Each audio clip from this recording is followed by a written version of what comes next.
So on the ride here tonight, the person who was driving me asked a question about the retreat and about the yoga method of Chenrezig.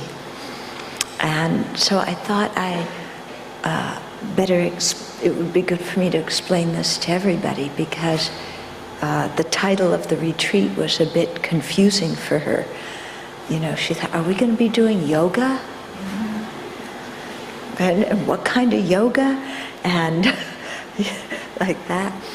Okay, the Sanskrit word yoga means to unite, okay? To bring things together, to yoke together. And in this context, it means to try and unite our mind with Chenrezig. Chenrezig is the Buddhist name for Kuan Yin, or Avalokiteshvara.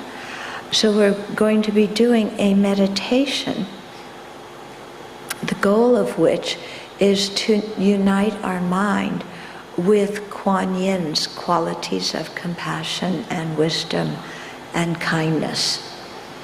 Okay, we're not going to be doing exercises and things like that.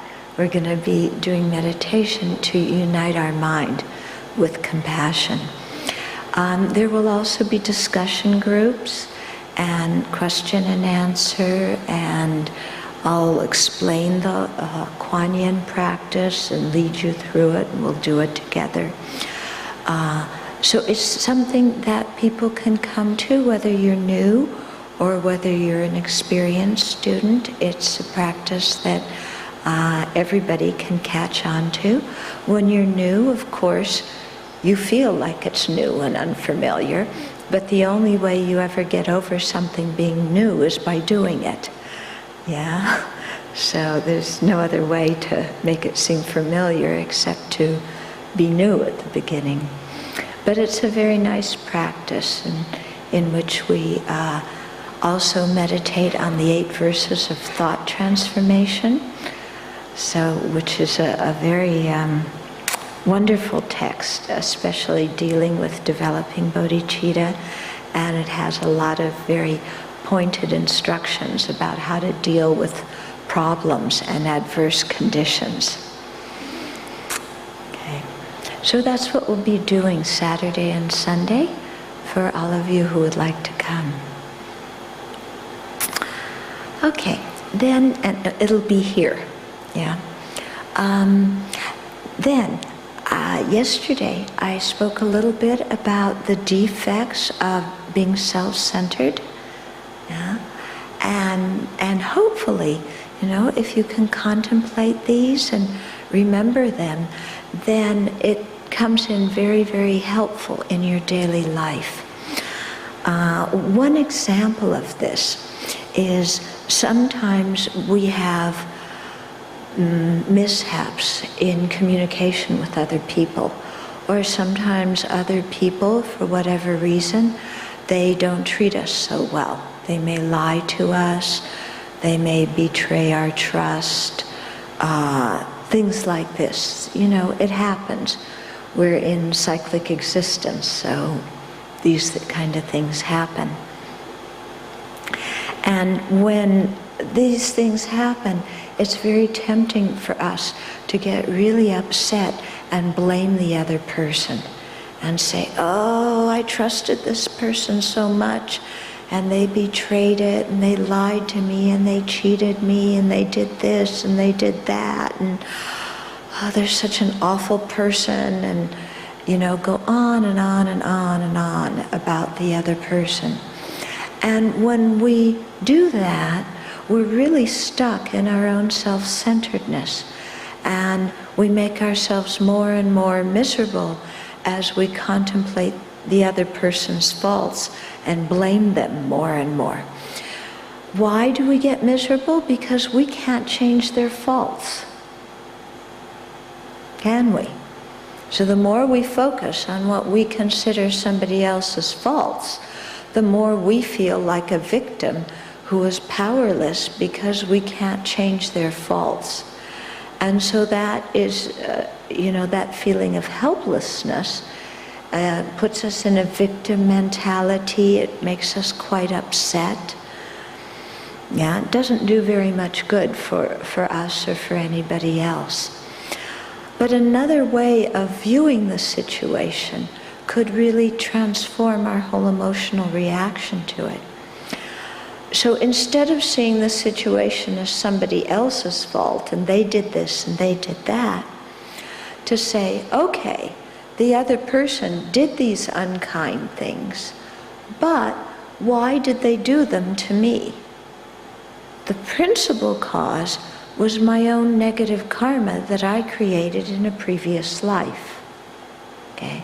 So this other person did a mistaken action. We're not saying that their bad behavior is good, but we are recognizing that we experienced the result of their bad behavior. We were the object of their bad behavior because of our own bad behavior in previous times. Okay? So then to say, okay, somebody's lying to me. Why do people lie to me? Well, it's because I've lied to other people. And initially, our ego says, no, I haven't lied to anybody. And then we sit with it a little bit longer and we go, well, maybe little lies. And then we look a little bit more and we realize that we've told some pretty big lies in our life. Yeah? For whatever reason, usually self-centered reasons, aren't they? Yeah, like I was saying yesterday, we don't say, I'm going to lie to benefit everybody in the universe. We're always lying to protect ourselves or to get something for ourselves. So the result of lying is that people lie to us. Okay? Or another result of lying is that even when we tell the truth, people don't believe us. So when we encounter these results that we don't like, of people not believing us or people lying to us, instead of blaming the other person, to look and say, this is the result of my own self-centered thought. There's no sense blaming the other person. I have to blame my own self-centered thought. Okay? And so when we do that, then we come to see that our own self-centered thought is our biggest enemy. And it's also the biggest thing that deceives us, because our selfish mind puts on this big show as if it's going to be our friend and look out for our welfare. And yet, every single unethical action we've ever done has been motivated by our self-centered mind. Okay? Whenever we've stolen something, yeah? Anybody here who's never stolen something, even as a kid? You know? We've all done things like that. You know, why? Looking out for our own selfish benefit. Now, why do we lie to people? Same reason. Why do we talk bad behind their back? Or shout at them to their face? Now, why do we spend hours gossiping? You know, it all boils down to the self-centered thought. So when we see that, and we see that any unhappy results we experience are due to our own actions, our own karma, and that all of our negative karma is the result of motivations prompted by the self-centered thought, then we can trace our own suffering back to the self-centered thought and point the finger at it. Okay? So this method of thinking is actually very helpful when we have different problems. Okay? Because it prevents us from getting angry at other people. Because when we get angry at other people, we only create more negative karma, don't we? Yeah? We might be right, but when we're angry, we still create negative karma. Yeah? And the anger's fed by the self-centered thought. So, you know, in this way, if we really look, we can see the disadvantages of the self-centered thought in our own life. Yeah? And it comes, on a daily basis whenever we experience something unpleasant, to trace it back to our own negative karma, which we did due to the self-centered thought. So again, this doesn't mean we hate ourselves. It doesn't mean we blame ourselves in the same way as we used to blame somebody else for our problems. But what it does mean is that we take responsibility for the events that happen in our life and the circumstances that we face. And instead of blaming others, we realize it comes from our own self-centeredness. And if we really want to be happy, then we have to be very attentive. And when the self-centered mind arises, to, kick it out and not follow it. Yeah. Usually when the self-centered mind arises, we follow its instructions. Yeah, self-centered mind says scream at somebody, and we scream. Okay? Self-centered mind says slam the door and walk out on them, and we slam the door and walk out on them. Okay? So usually we follow the self-centered mind, but that just leads us to so many problems in our life. Yeah? So when we recognize this, then we don't follow it. So in the Buddhist scriptures, they often say that the self-centered attitude is like a big thief. Yeah. If a thief comes in your house, do you say, sit down, have a cup of tea, would you like some biscuits? Are you nice to a thief that's in your house and ask him to hang around and stay a little bit longer? And, oh, you took my television set, but you forgot to take the computer. Here, take my computer too. Yeah, and here's my bank book, and here's a blank check. Yeah, do you do this when a thief comes in your house? I hope not. Okay? But when the self-centered thought comes into our mind, when we just let it come in and do whatever it wants and run the show, it's just like, welcoming a thief into our house. Because the self-centered mind just steals away all of our virtue. It destroys our good karma. It makes so many problems for us and other people.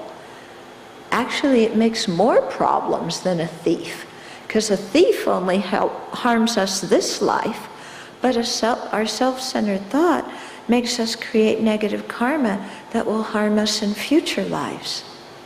Okay?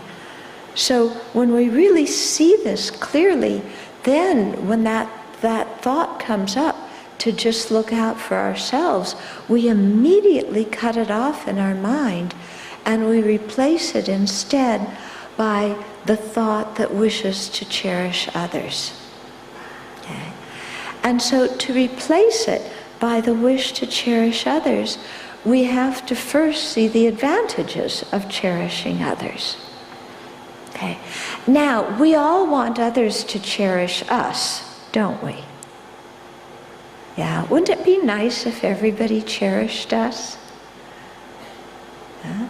So looking at it from that viewpoint, we want others to cherish us because we see that we would be happy. Well, by the same token, if we cherish others, it creates happiness in their lives. And there's so many others. There's only one of me, and there's infinite number, countless number of other living beings. So if we really want to create happiness in the world, then we cherish others because there's so many of them. And His Holiness Dalai Lama always counsels us that if we want to be happy ourselves, the best way is to cherish others. Yeah? So why is that? Because then when we cherish others, they're happy, and then we live in a world with happy people. If we only cherish ourselves, then we do many things that make other people unhappy, and then we have to live with unhappy people. Do you want to live with unhappy people? It's not much fun, is it? Yeah? So in a family, living, being very mean to a family member, and then that family member is unhappy, then we have to live with that unhappy family member. In society, if we look down on other groups in society, maybe other religious groups or ethnic groups or racial groups or socioeconomic groups, whatever it is, but if we cut off some groups from the opportunity to have a good livelihood and to have happiness in society, then those people are going to be unhappy, and then we're going to live in a society with unhappy people. And what happens when people in society are unhappy, there's demonstrations, there's protests, there's riots, there's all sorts of social unease. Yeah? But when everybody in a society takes care of each other and creates a more equal society where there's jobs and health care and so on and so forth for everybody, then other people in the society are happy, so everybody lives peacefully. So we see very clearly here the benefits of cherishing others. It really comes back to us because we live in a happy society. In the US, people don't understand this very well. And so, for example, in many towns, when there is a measure on the ballot to increase taxes in order to build more schools or to enhance education programs, many taxpayers don't want to vote for tax increases because they say, why should I pay for somebody else's children to go to school? They can pay for their own children to go. I shouldn't have to pay taxes for their children to go to school.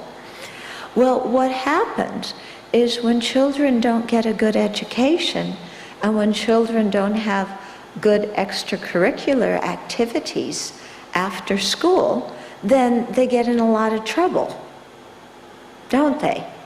And they break into houses, they paint graffiti over the town, they get involved in drinking and drugging and all sorts of unhappy things. And then when these same children, because they didn't get a good education and they didn't have good extracurricular activities and they got into drugs and alcohol, then of course when they're adults they do bigger crimes and they wind up in prison. And then the taxpayers are very happy to spend money to build more prisons. Yeah? And so in the US, prisons is a huge industry now. Seriously. It's not just government prisons. They've started letting private companies run the prisons. So some prisons are run for profit. And they have to show earnings for their shareholders. It's horrible. It's really, really dreadful. Okay? But the taxpayers are very happy to build more prisons. Yeah. But they're not happy to prevent citizens from becoming criminals by giving them a good education when they're children. Okay? So do you see how people aren't thinking very clearly? I can say this about my own country, yeah? Very often people don't think clearly and they're just looking in the short term for what's beneficial, and in the long term, what happens is more unhappiness for themselves and others because they were thinking initially and acting out of the self-centered thought. Okay? So when we see this in our personal lives or in society, then we really see why it's so important to not be self-centered. Okay? Because the result comes back to us right away in this life, and it also comes back to us in future lives, and it also inhibits us from attaining liberation and enlightenment. Whereas cherishing other sentient beings brings about the exact opposite result. When we cherish them and we act kind towards them, then they're happy, then we have happiness in our family. Yeah, we have happiness amongst the various groups in society. We have more equality among nations in the world, and so therefore we have more peace and less war. Okay? So there's so many benefits that come from cherishing others. And also, when we cherish others, we create so much good karma. And then we become the ones who experience the result of that good karma. So every time we have happiness in our lives, it's because we created some good karma. And our good karma is mostly created because we thought of benefiting others. Okay? So when there's a chance to cheat somebody in business, we think, of the faults of the self-centeredness and the benefits of cherishing others, and then we don't cheat. Yeah, we do honest business. When we do our business in an honest way, then our clients and our customers trust us, and they're going to come back. When we do business in a dishonest way, and there's bribery and all this kind of stuff going on, then you don't sleep well at night because you know you've done something dishonest that you could get arrested and imprisoned for. Yeah. And if you think it's not going to happen to you, just ask some of the American CEOs who are in prison right now. Okay?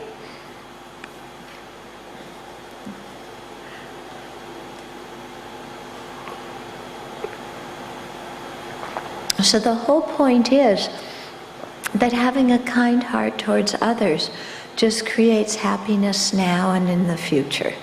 And so it's quite a wonderful practice. Okay. Now, like I've said before, having a kind heart towards others, being loving and compassionate and acting for their welfare, it doesn't mean that you always do what they want you to do. Okay? Because sometimes people are confused about what's going to bring them happiness, and they want things that are actually counterproductive. Yeah. So really caring about other people sometimes means that you have to risk their being unhappy with you. Okay? Parents know this. Yeah? When you're a parent, you can't be in a popularity contest to win your child's friendship. Okay? That's not the job of a parent, is to win a popularity contest with your kids. Your job is to help your kids be good citizens and to help them be happy people. And in doing so, you have to teach them how to deal with the frustration of not always getting what they want. Yeah, and to do that, sometimes you have to tell them no. What they're wanting is something unreasonable or something damaging. And so then your kid, doesn't like you, and they may yell and scream and call you names. But you know that you're really acting for their benefit in the long run. Okay? So this applies in many areas in our life too. Yeah? If you're at work and there's a colleague who doesn't, isn't doing their job properly, you need to go to them and tell them, what the expectations are, but then you also need to help them get the skills to be able to do the job properly. Okay? So, sometimes to help somebody, we may have to say things that they initially don't like to hear, but if we have the courage to say those things and then help the people solve their own difficulties, then very often later they come back and thank us. Okay? Even though at the time they might not have been very happy with us. Okay? So lots of benefit from cherishing others. Okay, let's continue on with the text today, because we only have today and tomorrow to finish this chapter, and I've been going very slowly. Okay. So we finished up to verse 10. Okay, for the sake of accomplishing the welfare of all sentient beings, I freely give up my body, enjoyments, and all my virtues of the 3 times. Yeah. So even if we can't do this now, just imagining and trying to train our mind to think in this way is something very good, and that will actually help us eventually to be able to act like this. So, for example, there's talk about giving away our body, and some of the upcoming verses will talk about this. In actual fact, in the Bodhisattva practice, you're not allowed to give up your body unless you've reached a certain level of spiritual attainment, where you can control your rebirth and make sure you come back with another rebirth in which you're able to practice the Dharma. But before you get to that particular stage, you're not actually allowed to give away your life, voluntarily. Yeah. So don't worry, you don't have to do it tonight.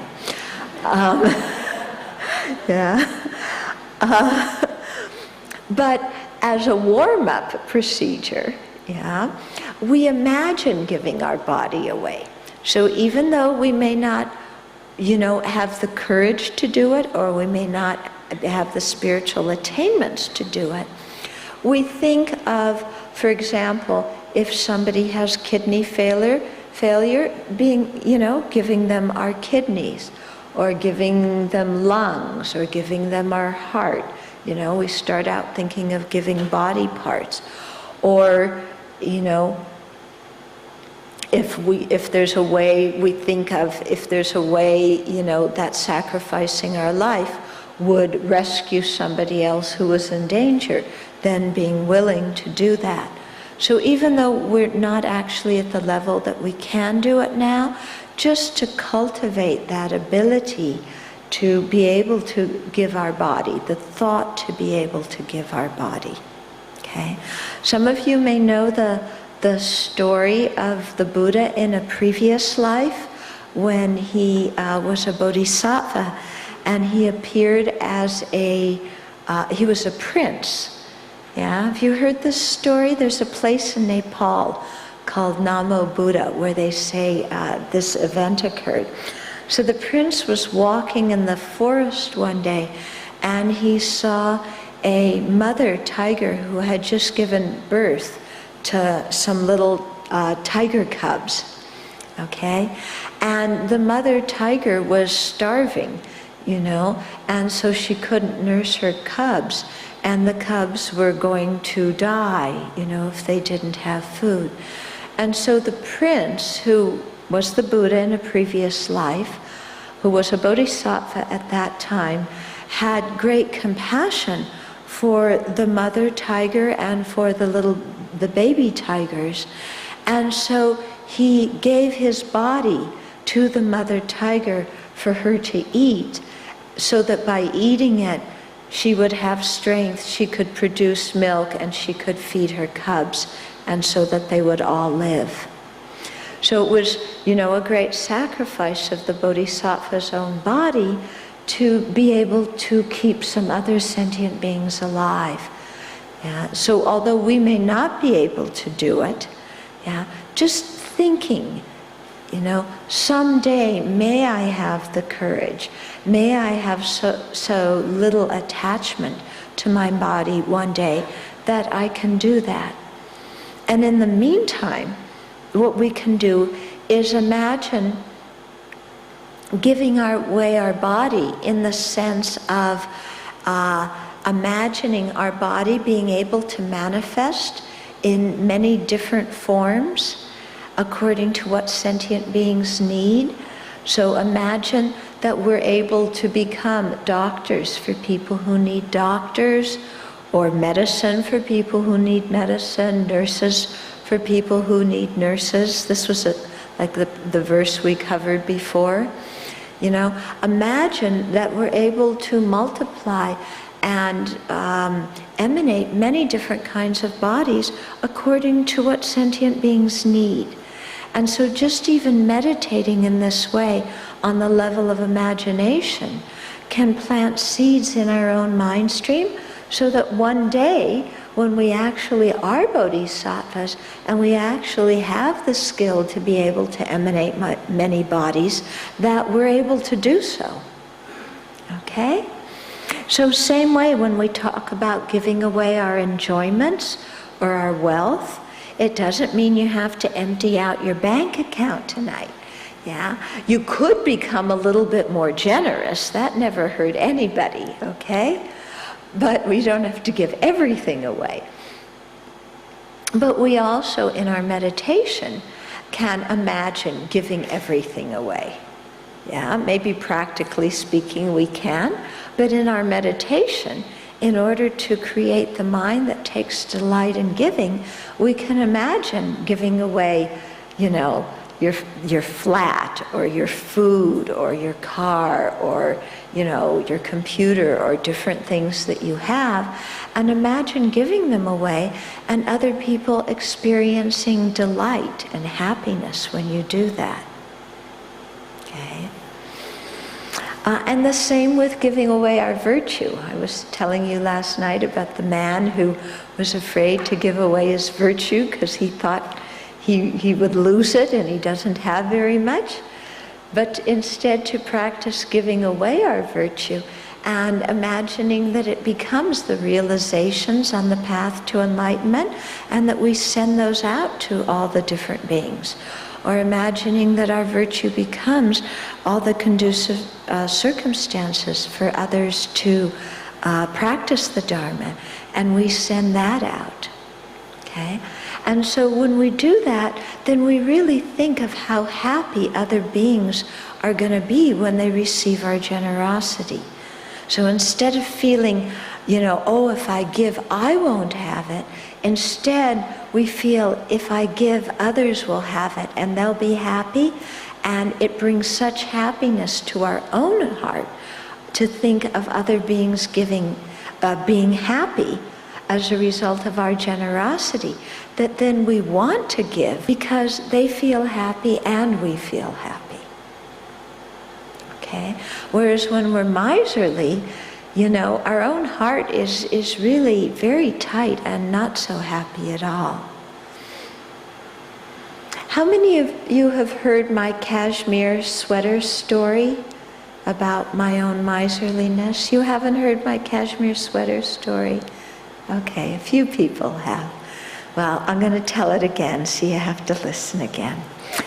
But the new people, you haven't heard it. But this is a situation from my own life which very clearly illustrates the disadvantages of self-centeredness and miserliness, and the advantages of generosity and cherishing others. A number of years ago, I was invited to teach in the former Soviet countries. And so I was traveling to several of the countries in the Soviet bloc, or the ex-Soviet bloc. And at one point I was in the Ukraine, and I was traveling with somebody who was my translator, and we were taking trains, and we had a layover in Kiev. And he had a friend in Kiev, And so we went to spend the day with his friend Sasha in Kiev, Ukraine. So we get to Sasha's flat. She was young, in her early 20s, and she didn't have very much. And we just popped in out of nowhere. She didn't know before that we were coming. But she fed us the whole day. Like I said, she didn't have very much, so we ate different kinds of potatoes. Yeah, and a little bit of cabbage. And then she had some chocolate that she had stashed away for a special occasion. And she brought out this chocolate to give to us because we were her guests. And then on the way, you know, she accompanied us to the train station that evening. And we were taking the MRT, you know, in Ukraine to the train station. And, you know, Sasha, like I said, had very little. And she and I were about the same size. And I had in my suitcase a maroon cashmere sweater. Okay. Now, when you're a nun, you know, and you can only wear maroon, and maroon isn't always found every time in the store, yeah? When you find a maroon sweater, you treasure it. And a cashmere sweater, you know, cashmere, how soft it is and nice. So somebody had given me, one time when I was in Japan, they had given me this maroon cashmere sweater, which I loved, okay? So we're on the subway going to the train station. And I get the idea that I should give Sasha my maroon cashmere sweater. So as soon as I had that thought, another part of my mind said, no way. And thus began an internal civil war, okay? So my friend and Sasha were chatting happily on the subway, and I was in civil war, because one part of my mind is saying, Sasha has nothing, give her your sweater. And the other part of my mind is saying, but if I give her my sweater, I won't have it. And then the other part said, but look, you're practicing the Bodhisattva deeds, you know. What's this about clinging onto your own possessions when she needs it more? No, I'm not giving it. So it's going back and forth like this. You know, I was completely miserable. We get to the train station. Sasha goes away, and she comes back with some sweet rolls for us that she had bought at the train station. She has very little money. What does she spend it on? Some sweet rolls for us. So I'm sitting there going, children, what's wrong with you? You know, it's like you can get another sweater. It's no problem. And look at how generous she is when she has nothing. You have so much, and you can't even give her your sweater. And then my mind is going, no way, I'm not giving her that sweater. I like it too much. I'll never find another one like this. So then we get on the train, okay? So the train, it's a few minutes before the train leaves, and so Sasha gets on the train with us to chat with us until it leaves. And you know, my sweater is in my suitcase, so it goes under the bed. So then I say, oh, well, I can't give her the sweater now. It's in the suitcase under the bed. If I pull the suitcase out, the train will start going, and then Sasha will have to jump off, you know? And so I can't take the sweater out now. Just forget it, you know? And then the other part of my mind is saying, come on, give her your sweater. So finally, I just got so fed up with my own internal civil war. I pulled out the suitcase, I took out the sweater, and I handed Sasha my sweater.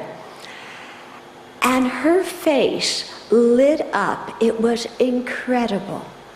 She was so happy.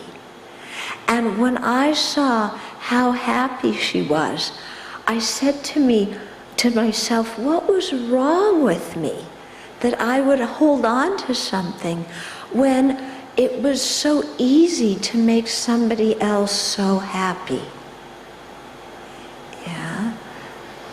And this incident just really stuck in my mind. And she loved that sweater, because the next week, on the way back, I stopped in Kiev again for the day, and she met me at the train station. And it was really hot outside, but she was wearing the sweater anyway. Yeah.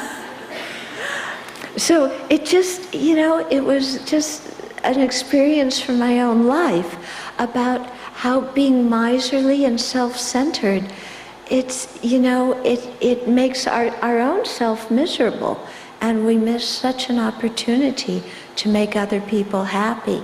And yet when we just extend ourselves a little bit, sometimes we can give so much happiness to others.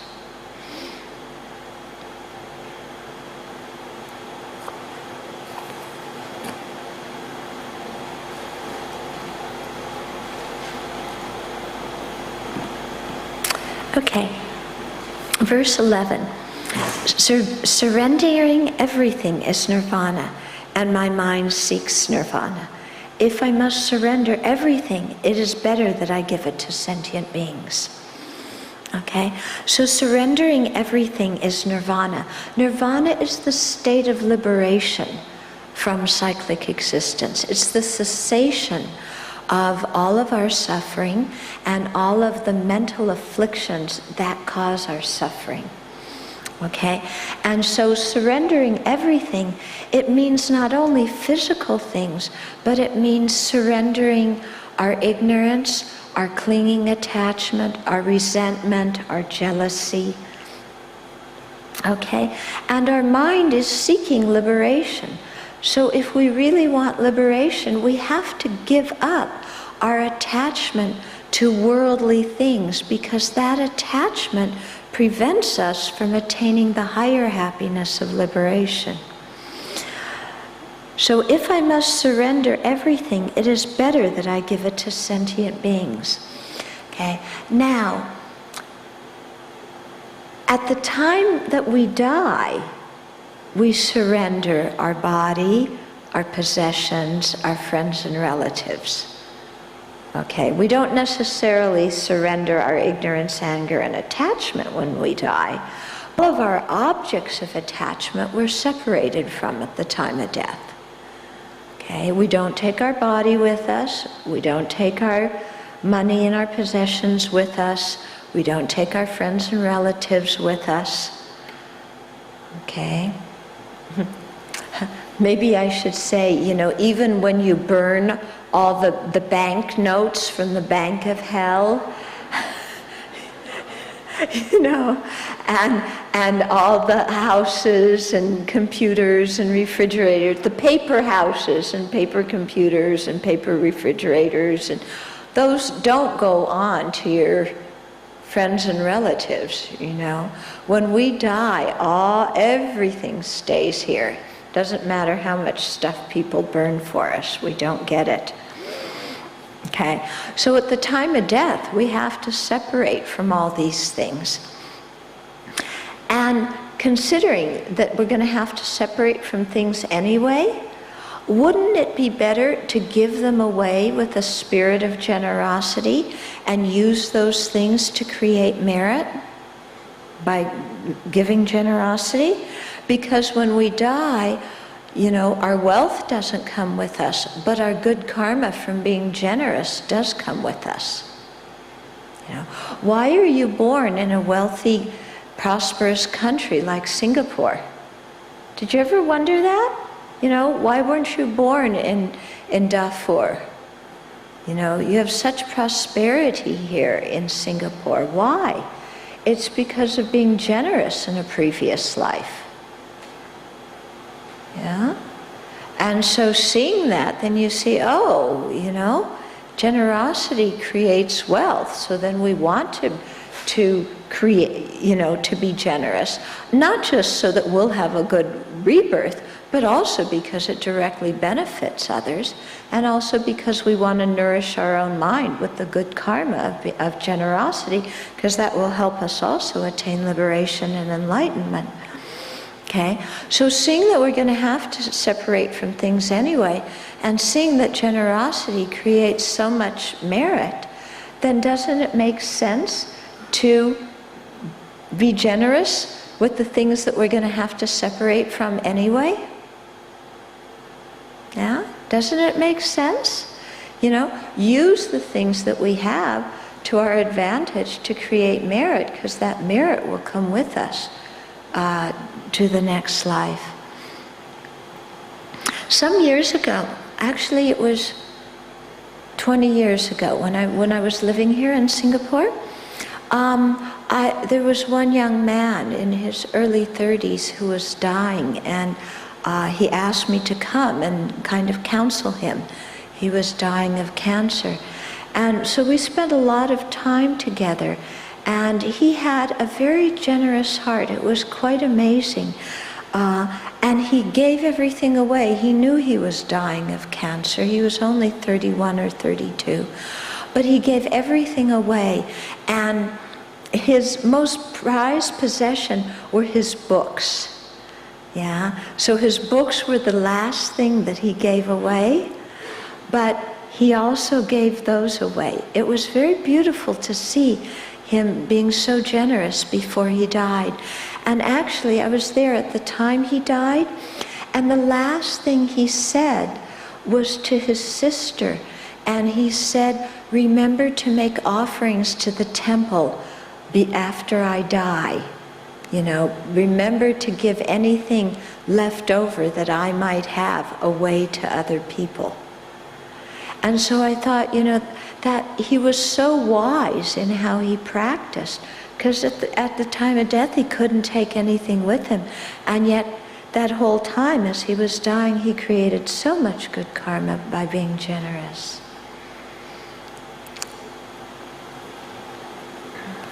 So verse 12, "For the sake of all beings I have made this body pleasureless. Let them continually beat it, revile it, and cover it with filth." Let me go on to the next verse. I'll explain them together. "Let them play with my body. Let them laugh at it and ridicule it. What does it matter? I have given my body to them." Okay, so these two verses sound a little bit strange. Like, you know, why should we give our body to beings who are going to revile it and kick it and cover it with filth and stuff like that? It's like, what's this verse talking about? Actually, what these two verses are trying to get us to do is to develop a state of mind in which we are not attached to our body. Yeah. Why? Because when we die, if our mind is attached to our body, it becomes very difficult to die peacefully, because there's a lot of attachment and craving for our body. If we imagine in our meditation giving away our body, and we give up our attachment to our body, then when the time of death comes, of the hiccups, then when the time of death comes, you know, we're not clinging and craving our body. And so then the mind can separate from the body very peacefully without clinging or craving. So these two verses are designed just to get us thinking about giving away our body without being attached to it.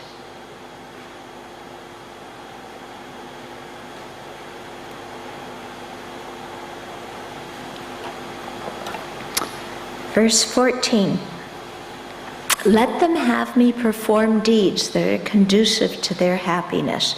Whoever resorts to me, may it never be in vain." Okay, so, well, let me explain this in the next verse together. The next verse says, "For those who have resorted to me and have an angry or unkind thought, may even that always be the cause for their accomplishing every goal." Okay? So, may we, when it says, let them have me perform deeds that are conducive to their happiness, what we're saying to ourselves is, I'm going to dedicate my body and life to being of service to other sentient beings. And so, let other sentient beings use my body and life in whatever way will bring them the utmost happiness. Okay, that's what that verse is saying.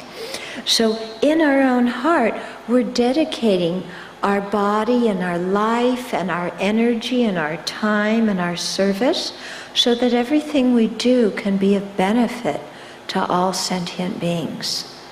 Yeah? And so that whenever any sentient being comes to us and asks for help, that we can always respond. May they never ask for help in vain.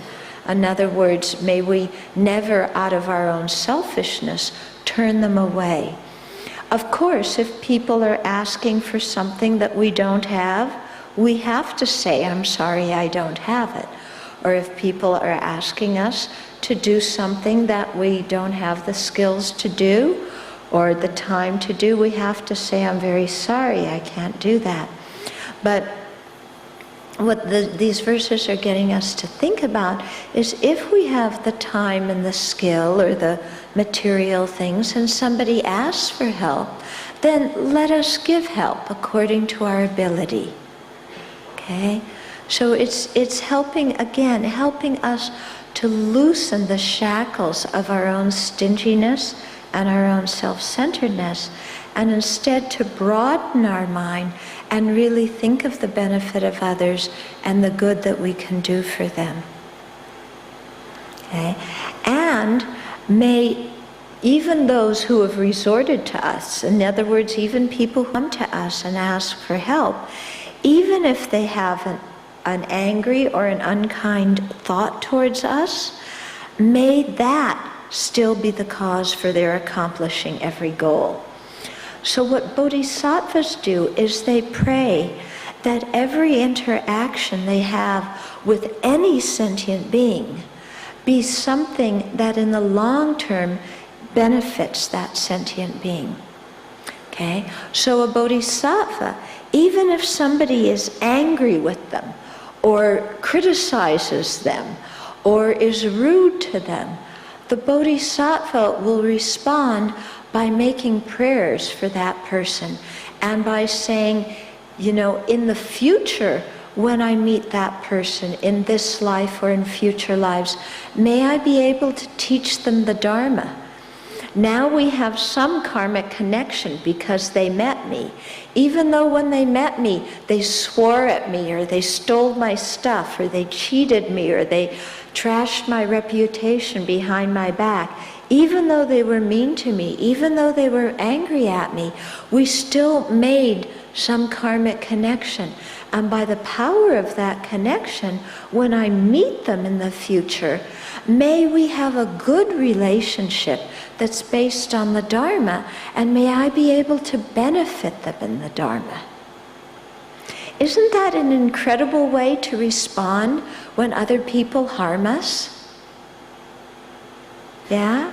Do you ever respond like that when other people are mad at you? Yeah? We usually respond with, go to hell, But a bodhisattva says, may I meet you in the future and lead you to perfect enlightenment. Yeah? May our having met, and even if you don't like me, even if you're angry with me, may it in the long term benefit you, because we have this karmic connection and I'm going to work for your benefit in the future. Isn't that a beautiful way to react? Okay? So this is a way to react that we should practice. Instead of, getting so angry when people do things we don't like, we should, react with a kind prayer that, okay, even by this karmic connection, may I turn this karmic connection to something beneficial in a future life and lead that being on the path to enlightenment. One of my teachers many years ago, came to Los Angeles. I happened to be in Los Angeles at that time, and I had the great privilege of cooking for him. He had to endure my terrible cooking. But one day, some of the disciples invited us to go to the beach. And my teacher was quite elderly at the time. And we were walking along the beach in Santa Monica. And there were all kinds of sea anemones. And sea anemones, I think they're sea anemones or sea urchins. You can correct me. They're the ones, they're kind of stuck. I mean, they aren't an animal that moves around, but when you stick something in their mouth, it kind of closes over it. Do you know what I mean? Do you have those kind of animals here, sea anemones? Anyway, there's something, and if something, you know, like that's how they eat. Some little fish or something, insect comes there, and then they close around it and digest it. So my teacher, you know, he was going to the sea anemones, and he had his prayer beads, and he would put the prayer beads in the sea anemone's mouth, you know, and they would start to close their mouths over the prayer beads. He would pull it out, of course, before they completely shut their mouths. And at first I was thinking, why is he doing this? And then I realized he's making a karma connection with these sentient beings.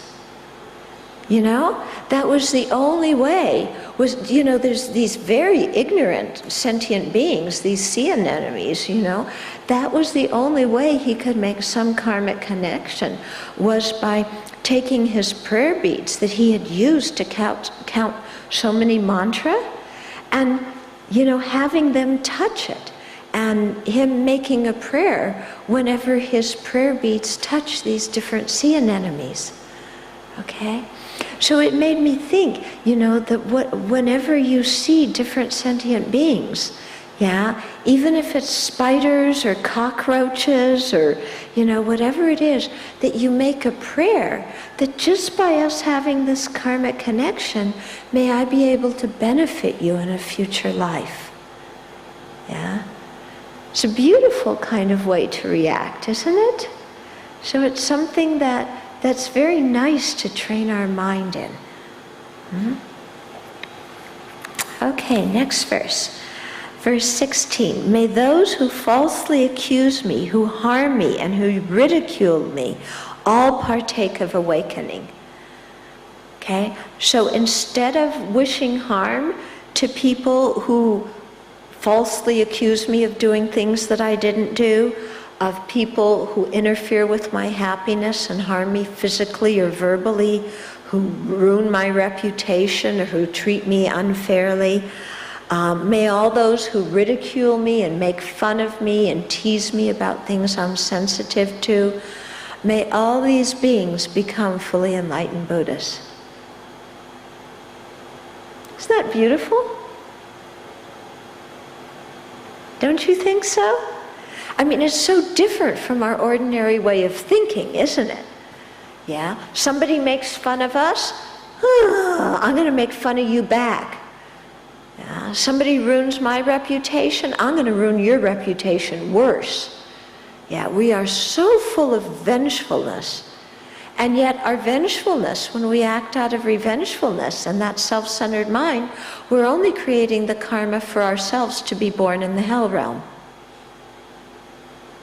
Yeah, there's absolutely no benefit to being vengeful, you know, and harming somebody back who harmed us.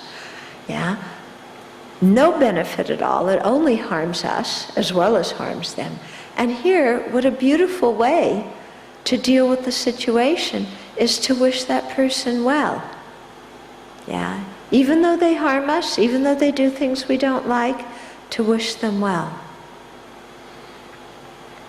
Okay.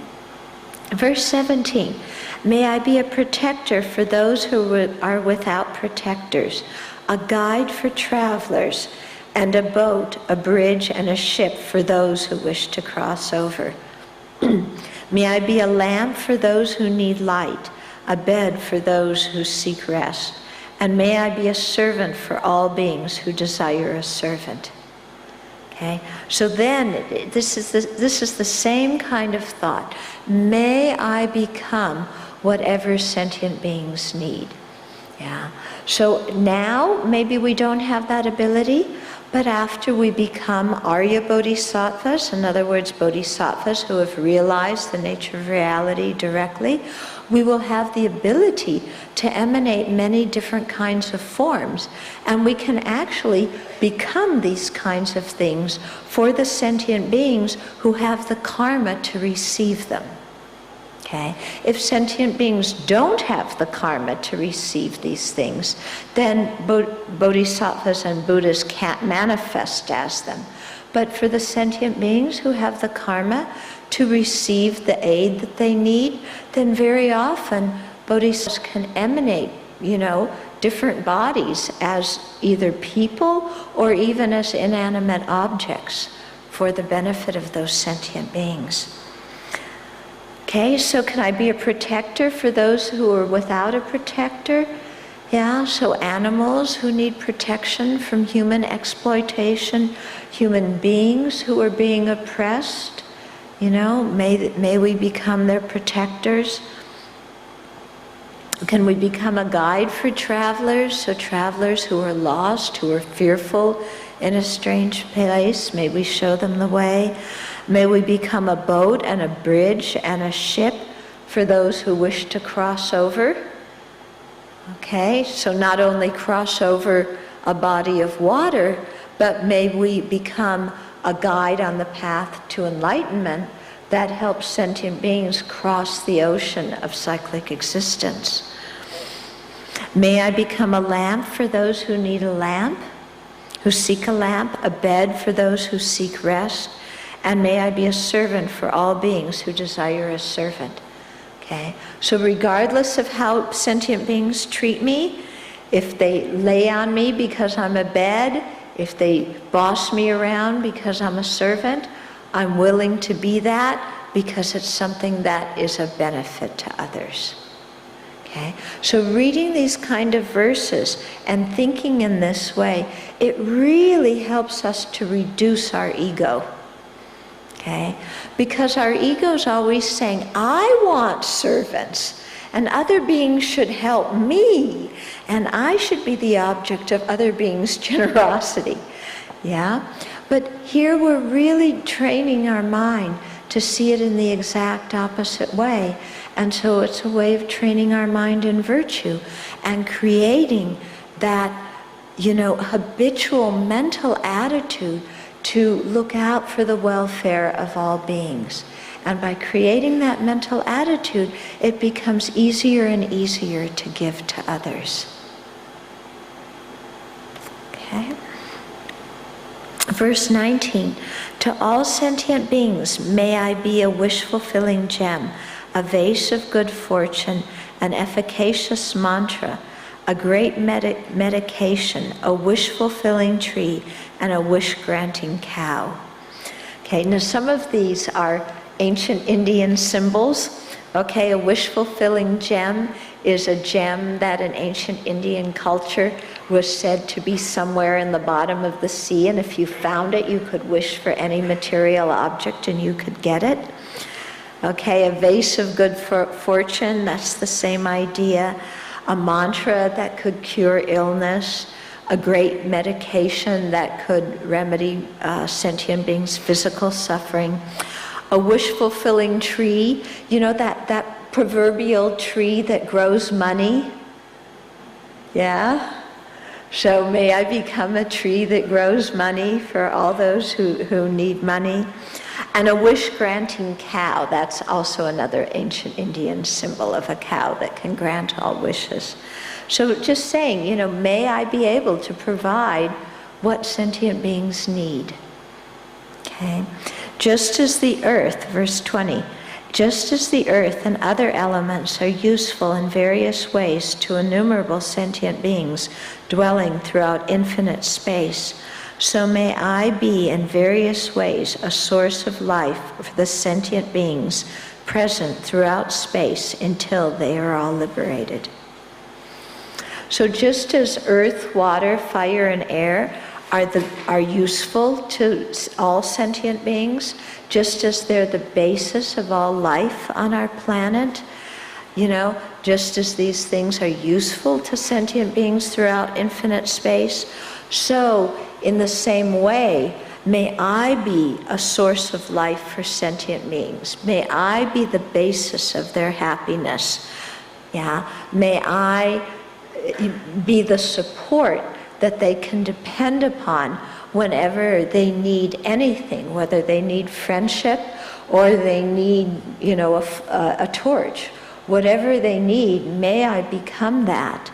And may I do that until they are all liberated. Okay? So beings who need friends, may I be a friend. Okay? For those who need a happy coworker, may I be a happy coworker. For those who need a son or daughter, may I be a cooperative son or daughter. For those who need a mediator who's going to try and heal a relationship, may I be a mediator. So may I be the people that others need. May I become the material objects that they need. May I even become earth, water, fire, and air, the basic elements that form what other sentient beings need.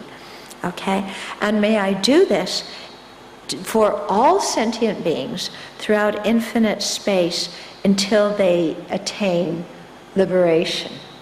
So we're making this wish not just for our friends, not just for the people that we like, but also for enemies, for strangers, for people we disapprove of or dislike.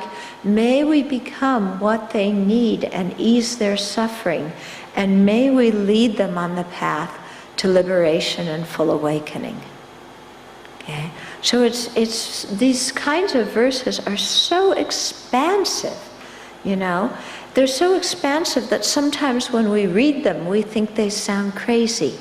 But if we train our mind in them, our own heart opens and becomes so big, and we realize an incredible source of joy and happiness within our own selves.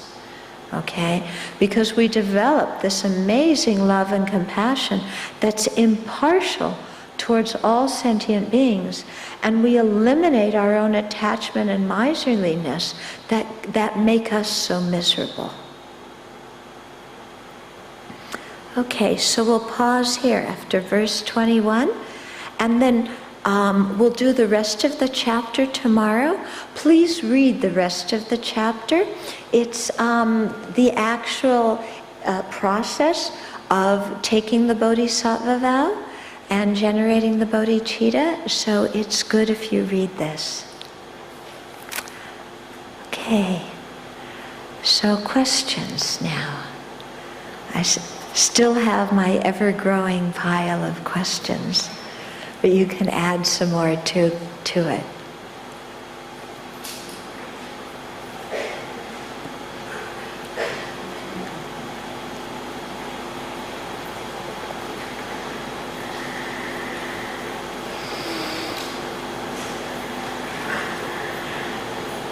Okay, please tell us more about the situation of Western monastics in the U.S.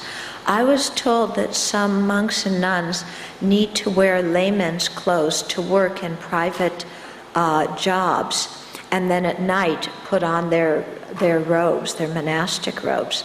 Does the Abbey provide them monastic training and shelter so that they can improve in order to improve the Western monastic order? Unfortunately, the situation of Western Buddhist monastics in the West it's a difficult situation. At least for those of us who are in the Tibetan tradition, because the Tibetans themselves are a refugee community, so they take care of their own Tibetan monks and nuns who are living as refugees in India, or the native ones who are still in Tibet. But the Westerners are not provided for. Somehow there's the assumption that if we're Western, we must have money, which is not always the case. And so it is the case that some Western monastics are forced to, they don't have a monastery to live in, or a temple or a Dharma center to live in. And so they're forced to go to work to earn money. And so they have to put on lay clothes to do that, and then in the evening put on their robes. So for some people, they do that. I made a very strong determination when I ordained 31 years ago that I was never going to do that, and so I've never had to. I've been in situations where I've been extremely poor, but I never did that. But I do know other people who are doing or have done that. So it's a difficult situation.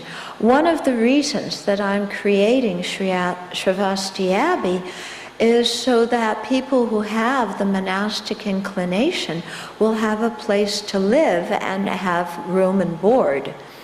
You know, so all the monastics and even the lay people who come to stay at the Abbey, we don't charge anything.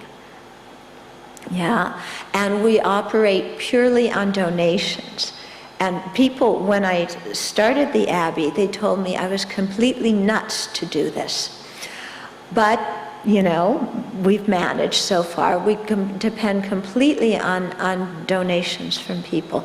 But what this does is it provides an opportunity for Western monastics and for people. And when I say Western, I don't mean necessarily people with white skin. I mean people who are non-Tibetans.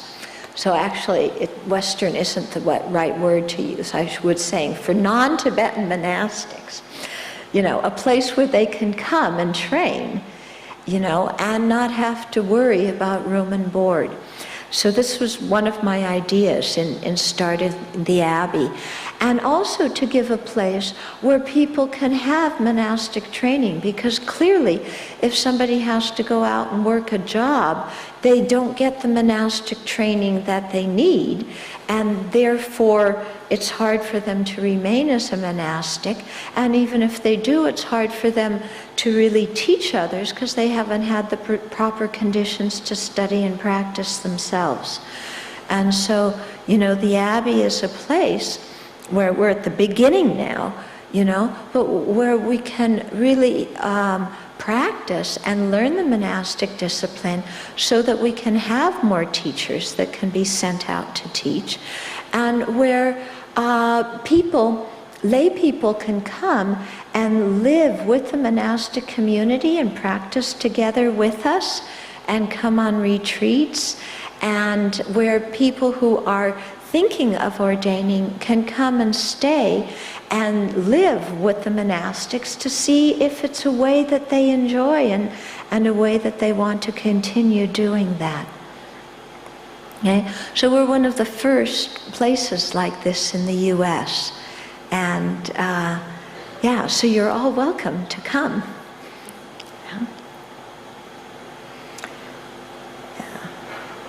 And I should tell you, the way the Abbey is, in our Dharma teachings, we're going to be studying according to Tibetan Buddhism primarily, but in our monastic training, we're going to take the lineage, the Chinese lineage.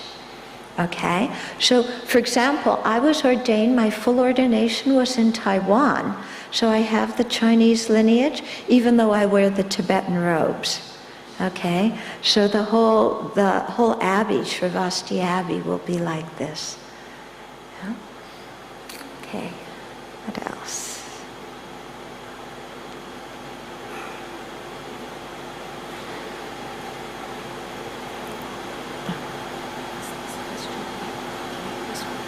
Oh, okay.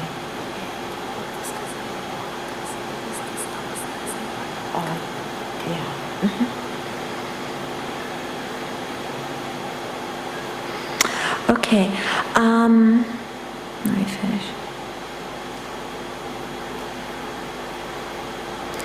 Okay, because of their noble intentions, Buddhists generally become more docile, and people with other religious attitudes become more successful in life. If I become more successful, I may have more power and money, etc., to benefit more people. What's your opinion? First of all, I don't think that becoming a Buddhist necessarily makes you more docile. Yeah, it makes you more patient. But if you really understand the Bodhisattva intention correctly, it doesn't make you docile. Compassion doesn't mean that you let that you let other people walk all over you. Okay, it doesn't mean you become a doormat. That's not compassion, that's stupidity. Okay, there's a big difference between compassion and stupidity. Yeah, so, it doesn't mean that you have to just be docile, whatever somebody wants, fine. No, you can be very assertive and you can be straightforward, but you're also honest and truthful and looking out for the welfare of everybody in the situation. Okay? It may seem that people of other religions are more aggressive and so they're going to get the promotion and da-da-da-da-da. But, like I said, I've been saying the last few nights, I don't necessarily see that as the measure of success in life. Yeah, I don't see having a higher status job or having lots and lots of money. It's successful by societal standards, but by my standards, it doesn't necessarily mean that you're more successful, because how I define success is people who are happy and people who are creating virtue so that when they die, they can die peacefully.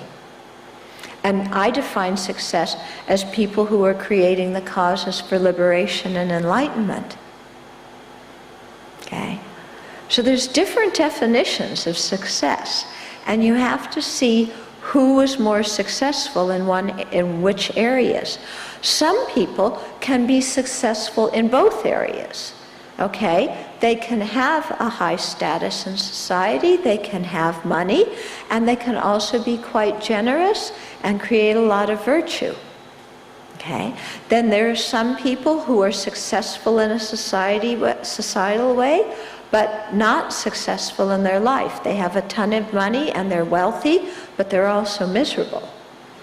Then there's other people who are very successful in their private life. They're very happy, they have virtuous intentions.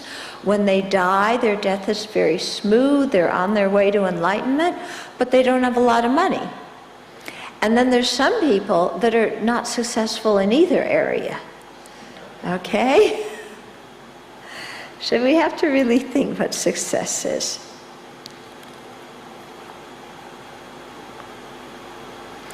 Okay, so the question is, how can we help those victims in the recent Nepal crisis? Can we chant for them? Well, first of all, the recent thing is not in Nepal, it's in Tibet. Okay, they're different countries.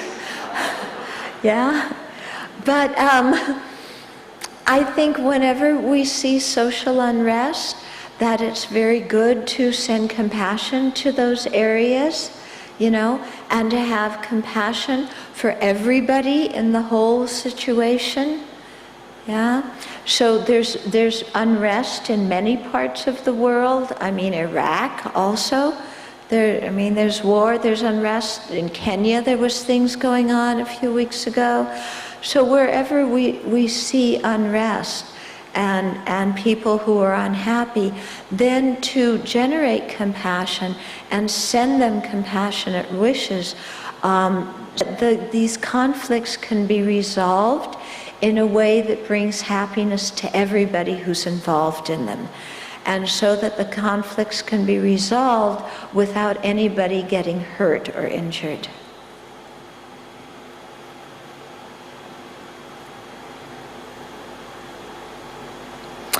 Okay, so what does it mean when we say that karma is ripening?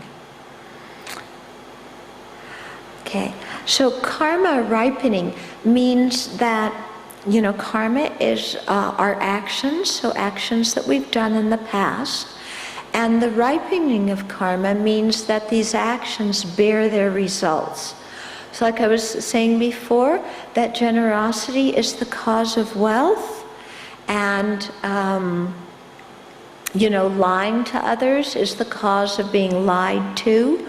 Okay? So you have this relationship between the actions, such as generosity and lying, and their results, such as being wealthy and being lied to. Okay? So karma ripening means that the actions were done, there's been a seed planted in the mind stream, and now that seed is ripening and bringing the result. So that's what karma ripening means. And then this person's question is they say that they've heard that sometimes when you are a novice monk or nun, that some of your karma will ripen faster. So if so, why?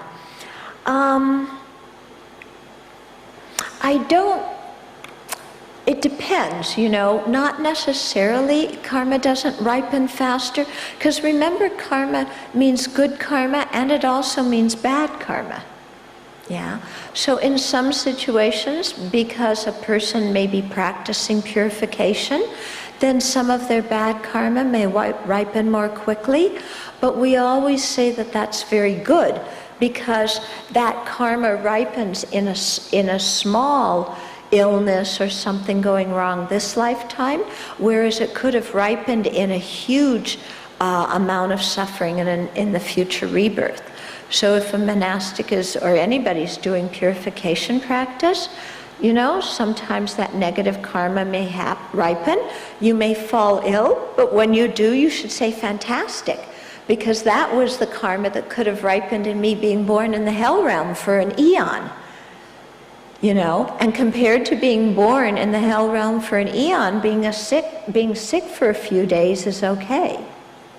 Yeah. Similarly, it could sometimes be that when we are ordained and engaging in a practice of virtue, that our good karma ripens more. Because when we abstain from harmful actions, then we create situations in which our good karma can ripen more easily. When we do negative actions, not only do our negative actions create the negative karma, which will ripen in the future, but just the circumstances of the negative actions very often create the possibility for our previously created negative karma to ripen very quickly. Okay? So, for example, okay, I was telling you that I do social outreach with inmates, with prisoners. So some of these people, they do a crime, so they create negative karma that will ripen maybe in their future life, but by creating a crime, they also wind up in prison this life. Okay? Or they also wind up having somebody else shoot them or stab them or whatever. Yeah? So often when we're in situations where we do negative actions, it makes it easier for other people, you know, to harm us. In other words, it makes it easier for our own negative karma to ripen. Okay? Similarly with people who are drinking and drugging. Yeah? When you're drunk, when you're intoxicated, it's very easy for your negative karma to ripen, because you don't have very much control over your mind. Okay? Okay.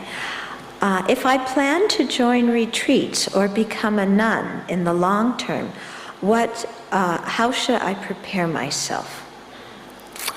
Okay. Well, if you want to join retreats, joining retreats and becoming a monk or a nun are two different situations, so I'll talk about them separately. If you want to join a retreat, you can prepare yourself by doing some reading on the topic of the retreat before you go to it.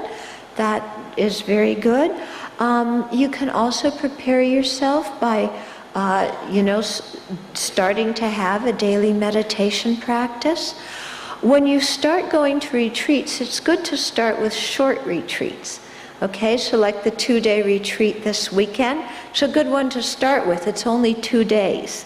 Okay, and it's also not a live-in retreat, so you don't have to wake up so early in the morning to meditate. You got it easy. Yeah, but you can begin by going to shorter retreats, and then as you get familiar with the process of doing more meditation and more retreats, then start attending longer retreats. It's very nice to do group retreats because the group energy and group discipline makes it very easy for us to practice ourselves. We find this very much at the Abbey. People who live at the Abbey, and then also the people who visit us, tell us that it's so much easier for them to do their meditation practice at the Abbey because everybody is doing it. Okay, so we have 2 meditation periods a day, in the morning and in the evening. So everybody is getting up early, everybody's going to meditate, so it becomes very easy to do it, yeah, because everybody's doing that. We have a study period, we have a teaching period. It becomes very easy to go to teachings, it becomes very easy to study, because everybody's doing it. So when you live in a community like that, the support of everybody else really strengthens your own practice. So if you want to visit a community, that can strengthen your own practice in the short term. But if you want to live in a monastic community, then of course you get the long-term benefits from that. If you are thinking of ordaining, there's a number of things you can do to prepare.